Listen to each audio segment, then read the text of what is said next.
नमस्ते। आउनुहोस् एउटा यस्तो प्रणालीको बारेमा सोचौं जहाँ पैसाको कुनै कामै छैन, जहाँ मानिसको श्रम र आपसी सहयोग नै सबैभन्दा ठूलो मुद्रा हो। सुन्दा अनौठो लाग्ला, तर नेपालको ग्रामीण भेगमा कुनै बेला ठ्याक्कै यस्तै एउटा प्रथा थियो जसलाई साठी प्रथा भनिन्थ्यो। ल, आज हामी यही रोचक सामाजिक प्रणालीको बारेमा अलिक गहिरिएर कुरा गरौँ। एकछिनलाई कल्पना गरौँ त, एउटा यस्तो संसार जहाँ कामको बदला पैसाले होइन, कामले नै तिरिन्छ। मतलब कसैले सहयोग गर्यो भने त्यसको मूल्य पैसामा तिर्ने होइन, बरु आफूले पनि त्यति नै सहयोग फर्काएर तिर्ने। कस्तो हुन्थ्यो होला है त्यस्तो समाज? हो, ठ्याक्कै यही विचारमा टिकेको थियो साठी प्रथा।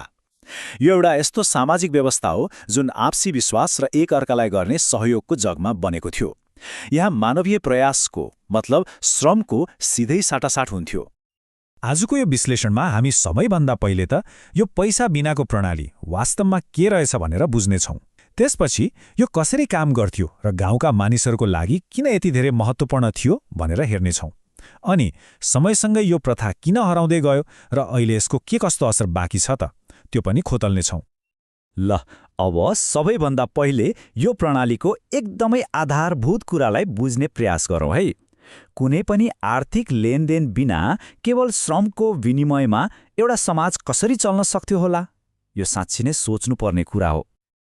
यहाँ हेर्नुहोस् त, दुई फरक संसारको चित्र कति स्पष्ट देखिन्छ। एकातिर जहाँ मानिसको पसिना र परिश्रम नै वास्तविक सम्पत्ति हो, अनि अर्कोतिर जहाँ पैसा नै सबै थोक हो।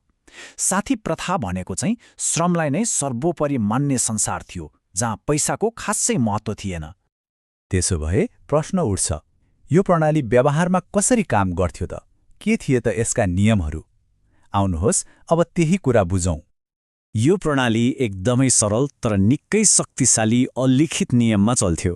जब कसैलाई मद्दत चाहियो, जस्तै घर बनाउनु पर्यो वा खेत रोप्नु पर्यो, छिमेकीहरू गुहारिन्थे।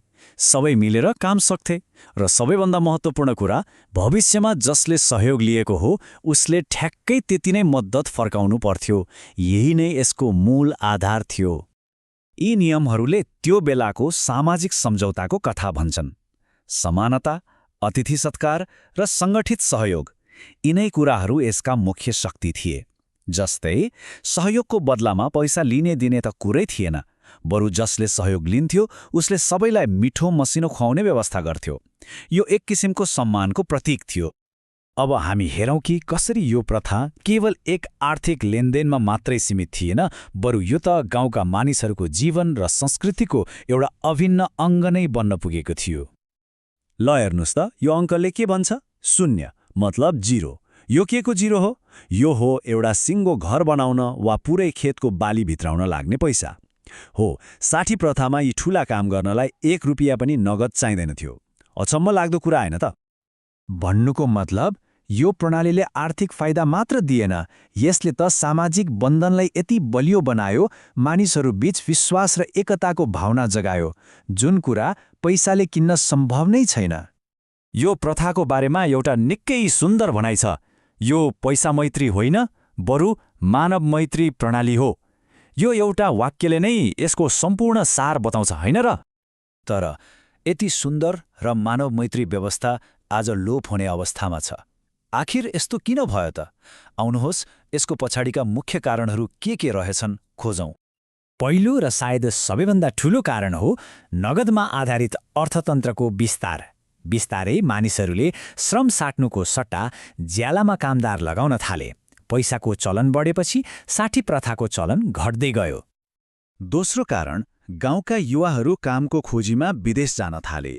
यसले गर्दा गाउँमा काम गर्ने मानिसको अभाव हुन थाल्यो, अनि यो सहयोगी प्रणाली स्वभावैले कमजोर हुँदै गयो। तेस्रो कारण हो सहरीकरण। मानिसहरू सहर पस्न थालेपछि जीवनशैली नै फरियो।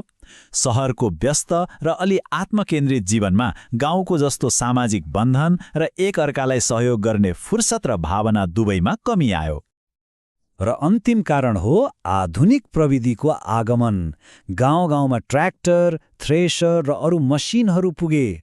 यसले गर्दा अब पहिले जस्तो धेरै मानिसहरूको आवश्यकता नै पर्न छाड्यो। काम सजिलो भयो।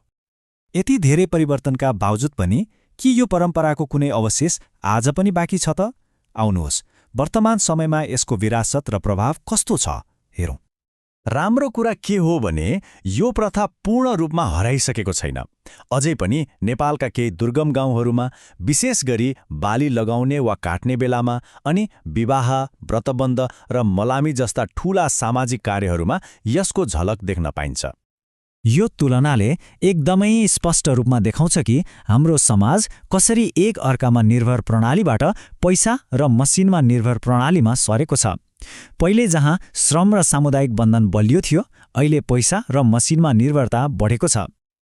त्यसो भए यो सबै कुराबाट अन्त्यमा एउटा गहिरो प्रश्न उठ्छ। विकास र आधुनिकताको यो दौडमा कतै हामीले ती मानवीय मूल्यहरूलाई पछाडि छोड्दै त छैनौँ? ती मूल्यहरू जसले कुनै बेला हाम्रो समाजलाई एउटै परिवार जस्तै बनाएर राखेको थियो। सायद आजको सबैभन्दा ठूलो चुनौती भनेकै त्यो विकासको गति र समुदायको भावना बीच एउटा सन्तुलन खोज्नु हो।